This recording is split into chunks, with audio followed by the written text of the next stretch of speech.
All right, hold on. I gotta find the thing. Yay, we're live. Thanks for tuning into the Carry Handle podcast. Here's your host, Bryce and Kevin.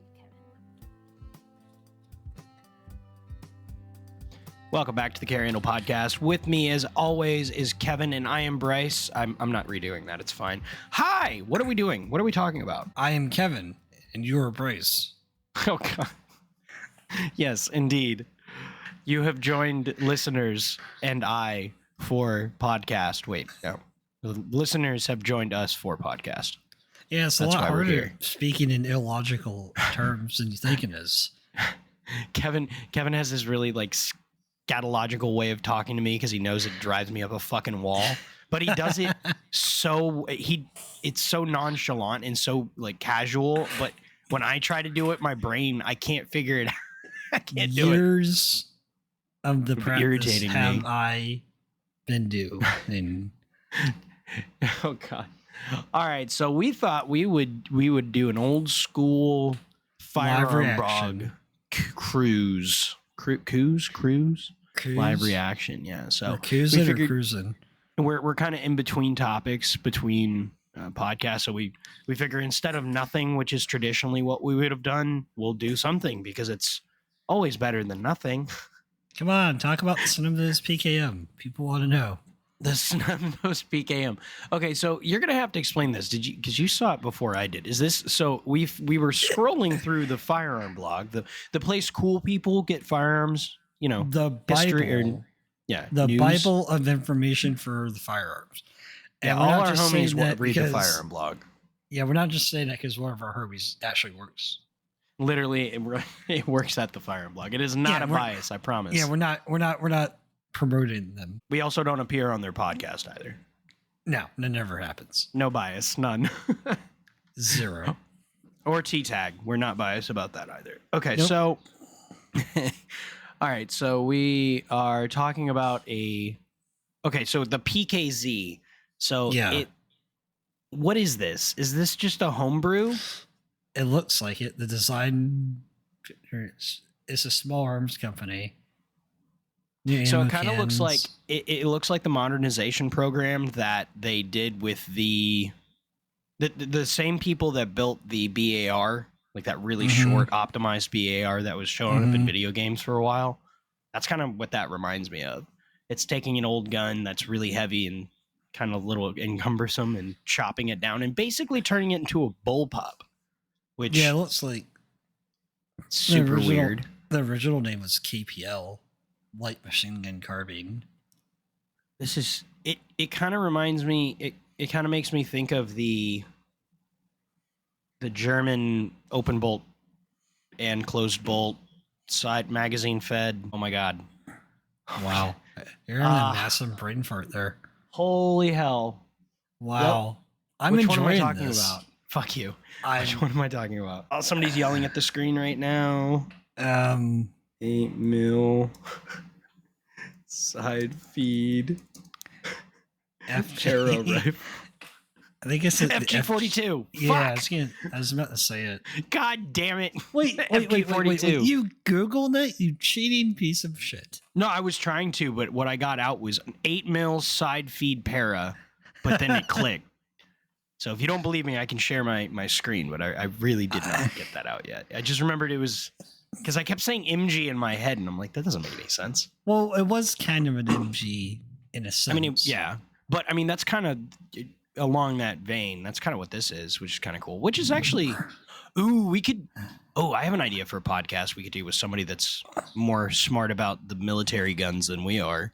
Is like the similarities or differences between like an FG-42 and M27 IAR and stuff like that. I think it'd be kind of cool. Or like a RPK.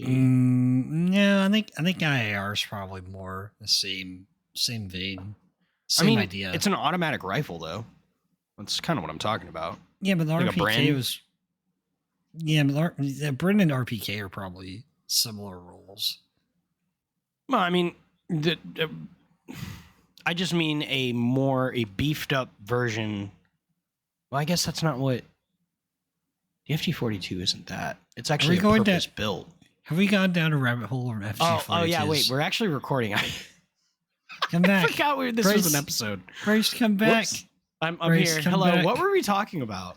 We were talking about the PKZ. The PKZ, yes. I'm going to say Z just because it's annoying. The PKZ. Well, it's also Russian, so very good. Yes, Bryce, it is. Oh, and then, yeah, I think that's pretty cool. I think I lost the plot of what we were talking about. I have no idea where the plot on that. That's fine. Yeah. I have a photo of the day, which is the Steyr DMR 762, which is their like purpose-built precision DMR gas gun. Which looking at it right now. Oh, buddy. Wow. So in terms of, I think I'm more excited about this than other people I have heard. Which actually, I haven't heard a lot of discourse about this rifle, mostly because I don't think it's in the country yet. And they go for close to $5,000 in Germany. So they're not cheap elsewhere. So they're going to be really expensive when they get here. But it's a bufferless, like third-ish generation, what looks to be like an AR-18 based system. So it's a more precision-driven system. It kind of looks like it has a front side charge, but it's really interesting that we have more of a precision-oriented rifle that kind of reminds me of a SCAR, or kind of reminds me of a lot of like the HK 433s and the more modern, or like the new versions of the Bren, like so the modern service rifles. But this is one that was purpose-built like the Mark 20 or any of those precision versions. This is a very specific, like, I don't know if they have a comparable battle rifle or if this is that rifle, but it's actually just called the DMR. It's kind of interesting.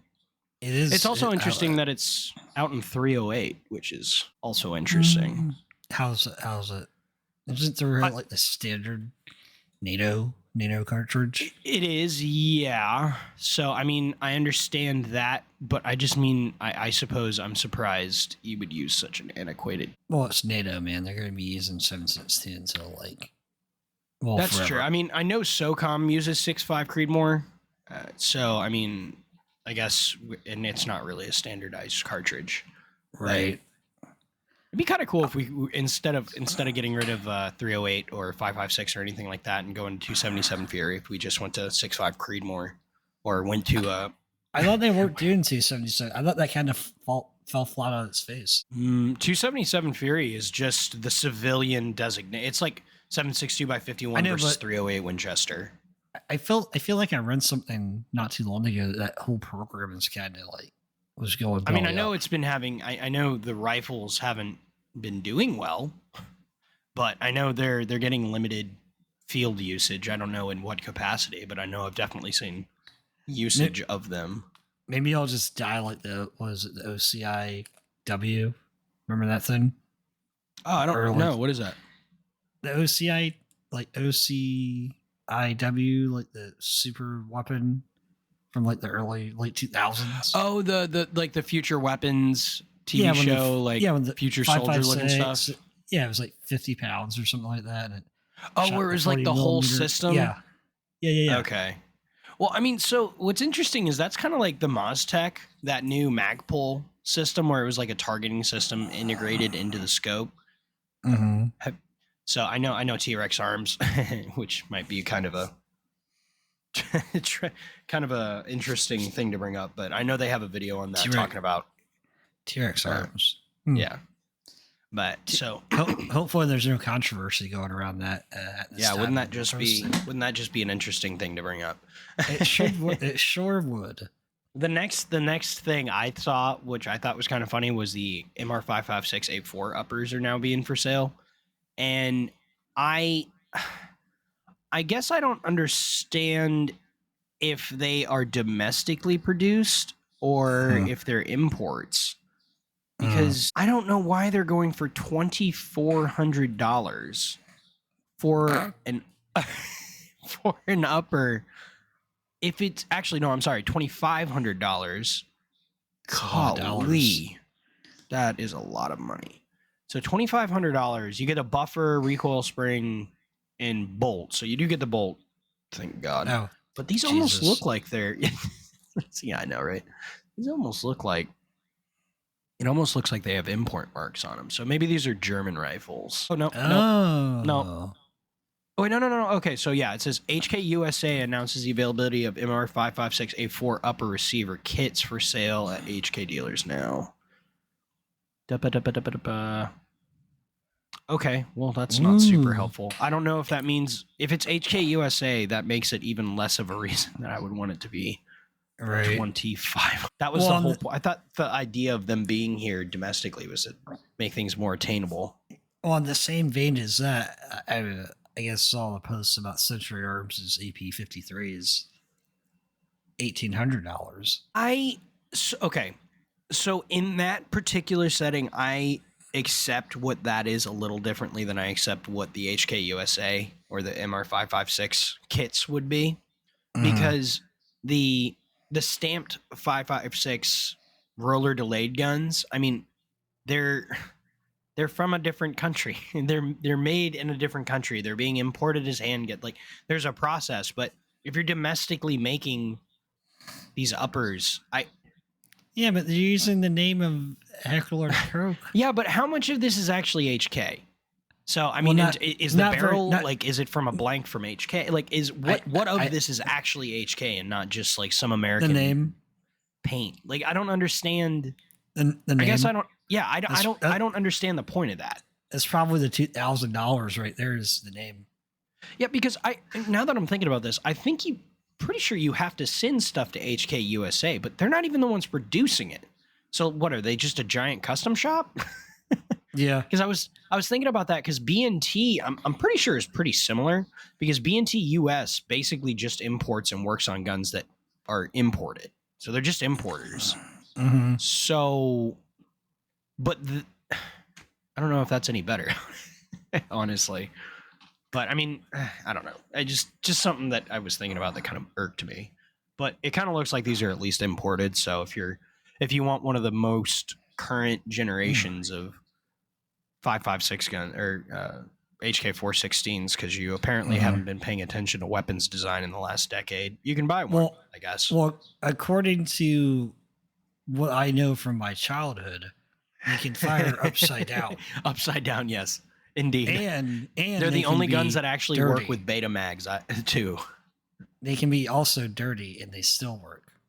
Actually, you know what? I want to look up how wet, slightly moist. Might have to censor that. I didn't like that word. Jesus, don't say that word. Oh, that's right. It's you that doesn't like that word. That's so you should beef out the last 2 syllables. So it's just moist. Boop.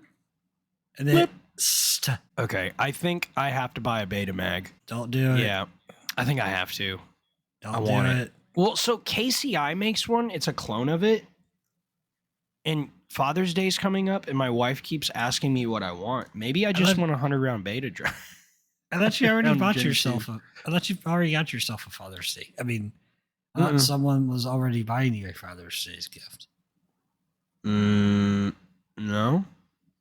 Ow. Huh. You're very hard to shop for, though. I'm not hard to shop for. I like guns, and I like Transformers, and I like... No.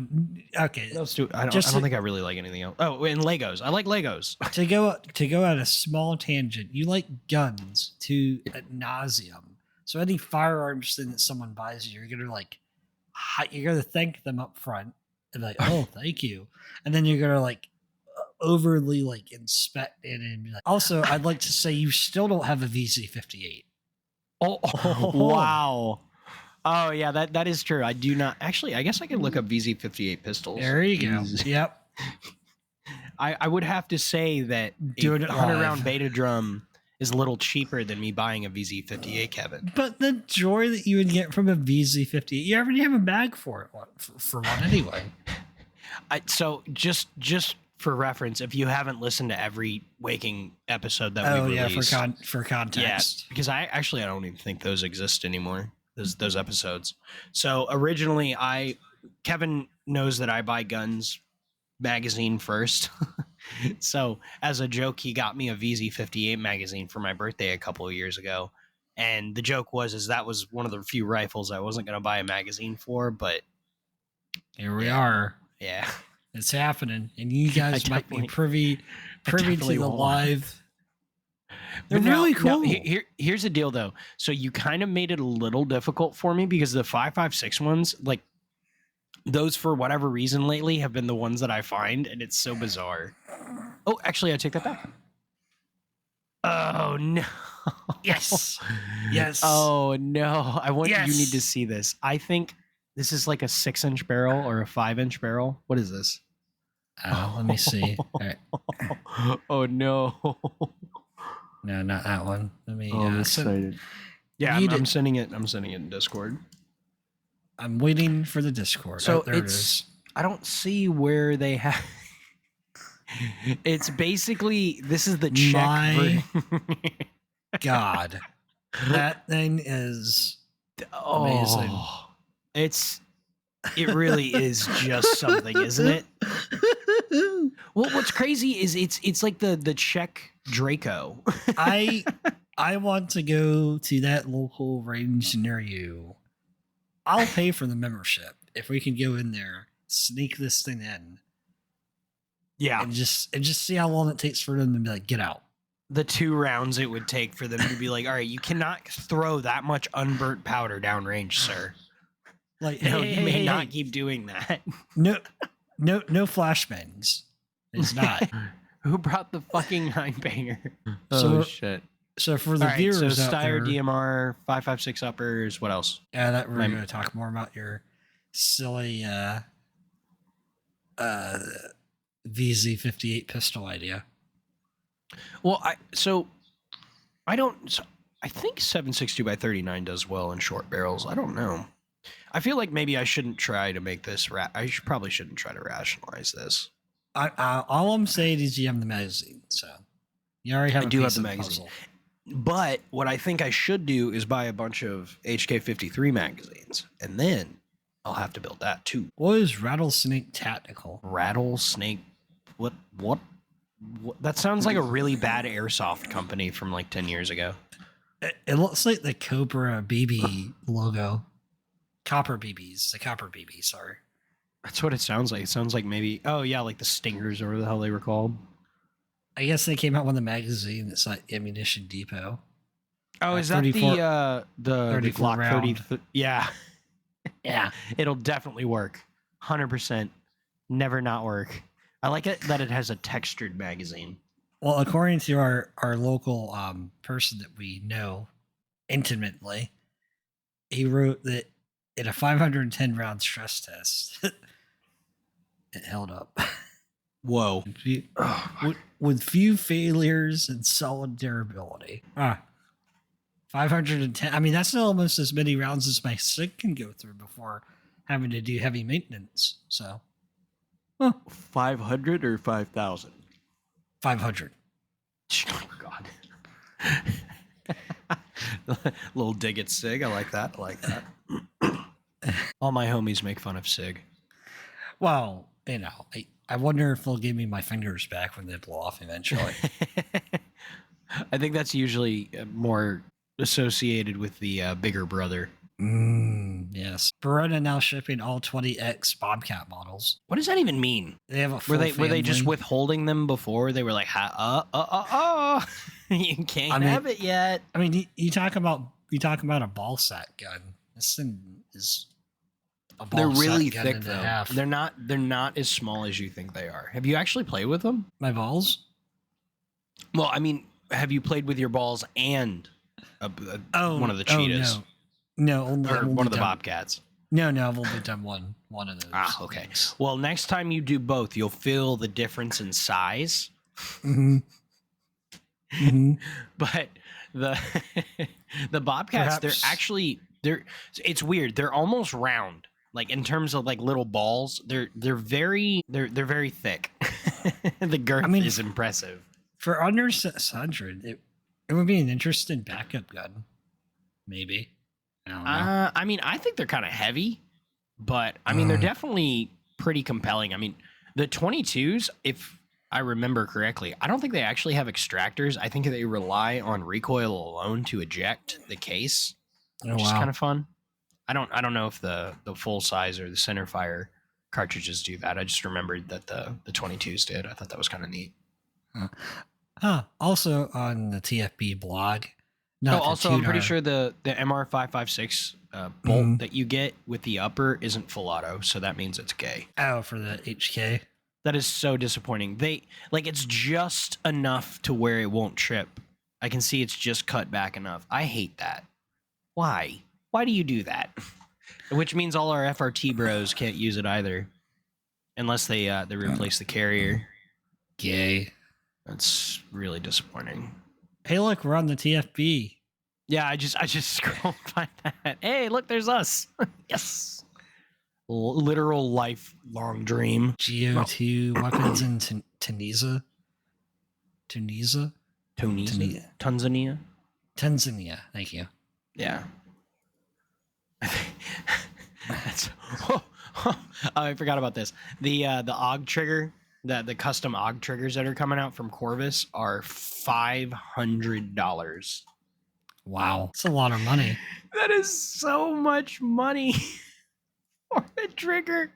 I mean, okay, so in the precision world, when you're talking about like bolt guns and stuff, those cassette triggers the cassette triggers that you bolt on like bolt actions and stuff, those are like $300. But like, holy hell! I even think now that I'm thinking about that, I think the Geissele is the Geissele Tavor trigger is cheaper than that.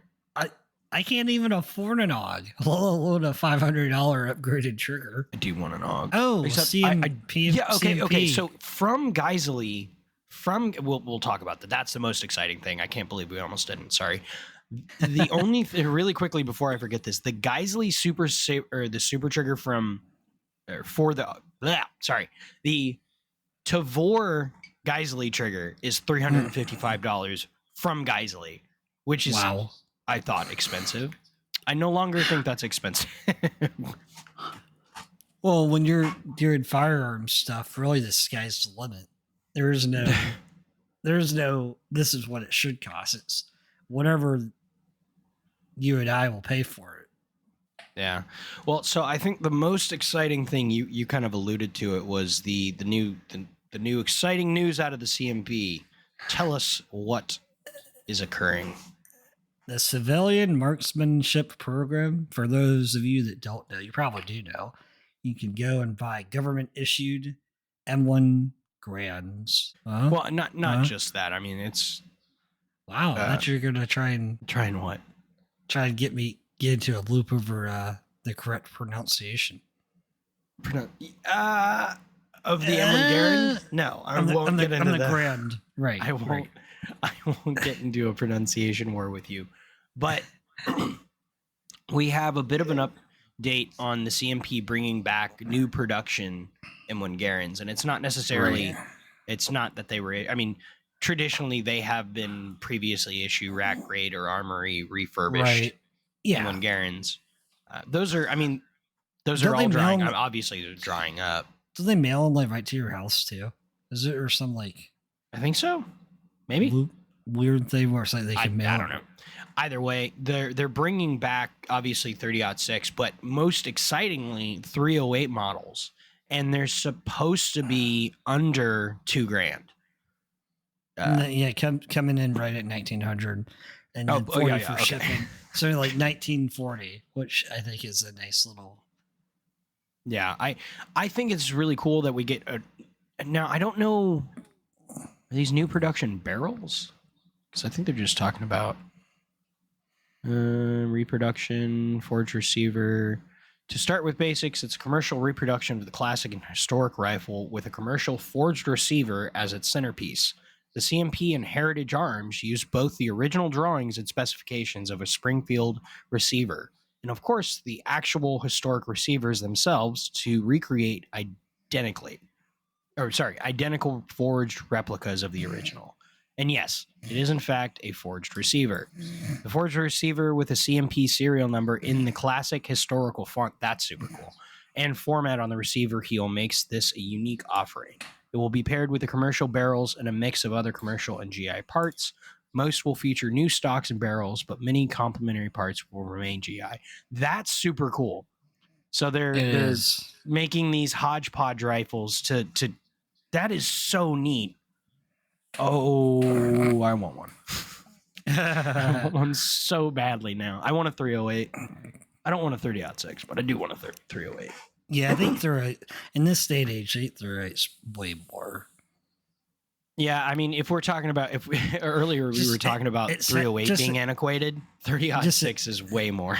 Right. I mean, just like accessibility and pricing wise, it really seems to come in now, a little better. I'm sure if you start, because I know we have a couple friends that would probably say that when you start getting more opens further out west, you get a lot more of those larger calibers. I'm sure it's more popular out that way, but on the East Coast, we don't really have that kind of range to be working with. So 30-06 and other hunting calibers like that aren't really super common where we are. So we're not saying it isn't for you, but for us, I don't see it that often. But no, it is super exciting. I mean, I like the idea of actually having a completely new production in Garand with just like random GI parts sprinkled in. I think that's kind of cool. That absolutely. If I were to build a gun, that's how I would build the gun. Yes. Actually, that is, if you think about it, that is kind of how I build guns. I have parts and then I'm like, oh, I need to finish this. But yeah, I mean, that's super cool. I was talking to somebody at work about that, and I remembered the Grand Thumb video where he he had the M1 Garand in the Sage chassis. Mm-hmm. Well, regular listeners probably know how I feel about EBRs, but I think an M1 Garand and 308 inside of a Sage chassis would be kind of fun. It'd be a little ridiculous. Interesting. It's not an M14. It's not an EBR. It doesn't count. But it's getting pretty close there. All right. So the only way I would consider a Sage chassis is, you know, WE WeTech, the airsoft company. Vaguely, yes. Okay, so they make a 1-to-1 scale M14 gas blowback that fits in real stocks. They also produce a Sage clone for like $400 or $500 or whatever. So theoretically, I could buy that and then put the CMP clone in it and have one without trying to have to track down one of those Sage chassis. Wow. I've been thinking about this. Hodgepodging real firearms with airsoft guns. With airsoft parts. Yes, indeed. I don't feel like trying to track down. The last time I saw one of those things sell, I think was over $1,500, just the chassis alone. Jesus. And for something I don't even really like, I'm not going to spend that kind of money on it. But I mean, in terms of like an airsoft, like if I could get that to work just to see I did, I think that would be super cool. I think it'd just be kind of fun. Although the flip side is it could also just be a massive waste of money. Right. But, I mean, what is money when you're chasing your hobbies? It's very important. It's an important part. It's a consideration for the hobby. It's just a means for production and transactions. Oh man! All right.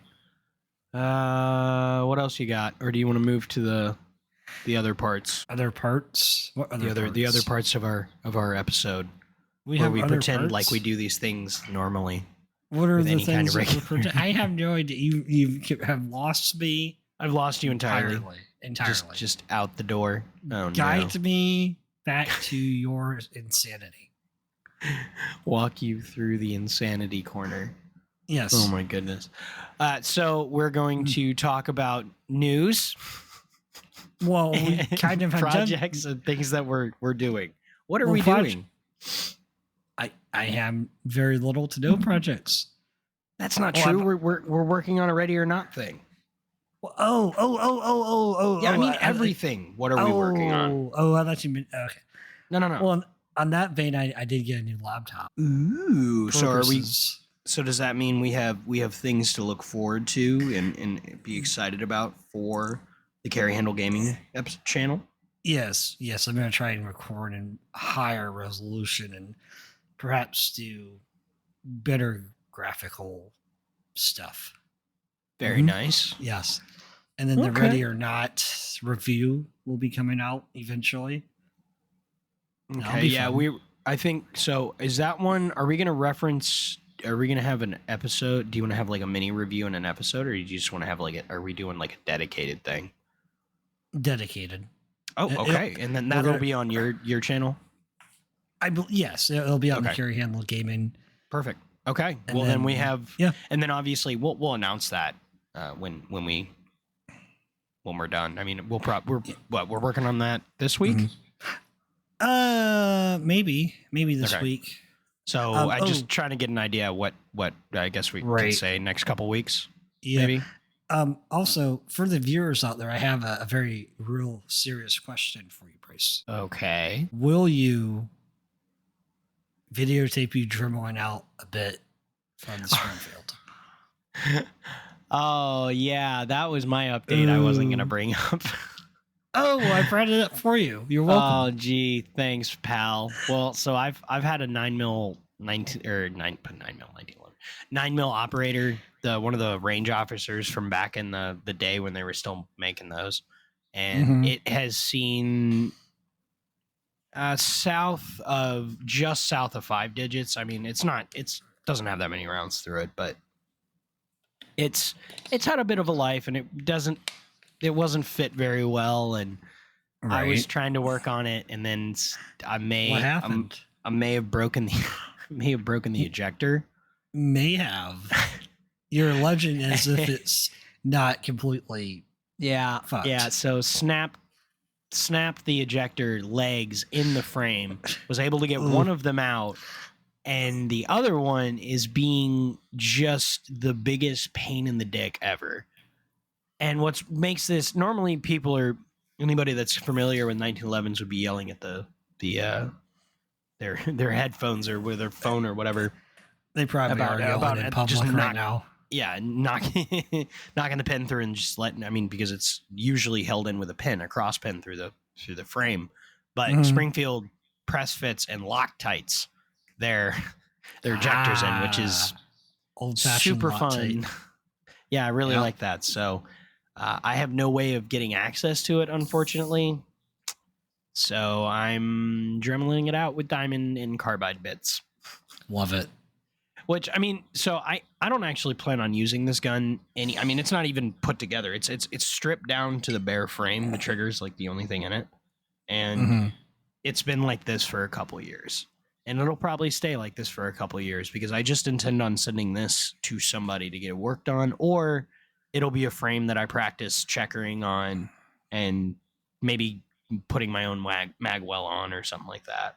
Nice. And when I say magwell, for anybody curious, no, I don't mean the magwells where it's just the mainspring you pin on. I mean like the where you have to cut the frame, like the goodness. I can't remember any of the fucking names now for the 1911 builders. I haven't been doing that in a while. Oh, Chin. Yeah, like the Chin custom, the Chin magwell, the Gen 2s where you have to lop off the lower section of the frame. It's supposed to make it so you have a magazine well that doesn't make the frame any longer. Which interesting. Yeah, they're pretty cool. It's kind of old school. People don't really do that anymore because most people aren't buying single stack 1911s, but most people are wrong, so it's okay. You heard it here first, folks. You're wrong if you don't buy or own a 1911. Yes. So, and then in terms of it's things we have going on for our podcast, we're planning another episode for Baofeng. He should be coming back on, and then we might be getting some other people. Eventually, yeah. Hey, if you want to be on the podcast, just find us. Yeah, we'll take you. Yeah, the outro. Listen to the outro and then find us and then shoot us a message. We're very cordial. Oh yeah. Hit him with the outro.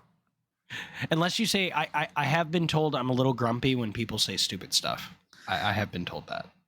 So, grumpy is yes. Sometimes. Oh yeah. So brain tickle. No, it be. Thank you so much for tuning in, guys. This has been a carry handle short-ish barrel. Medium barrel. Medium barrel. I like that. We'll see you guys next week. Adios. Hey, you made it to the end of the video. Very cool. You should like and subscribe. On Facebook and Instagram. And Twitter and Spotify. You should listen there too. If you aren't they heard listening this on Spotify. to this on Spotify right now? Well, they could be, but there's also YouTube podcasts, so all of the places. We always forget where we post this stuff. We don't know where this is. Thank you for listening wherever you're listening to, but you should also like the other places that we are. And Who are we, and what the hell are we doing here? Yeah, I don't know how we got here. So thank you for letting us talk directly into your ear holes. Right to the brain. Thanks for listening. Bye. Adios.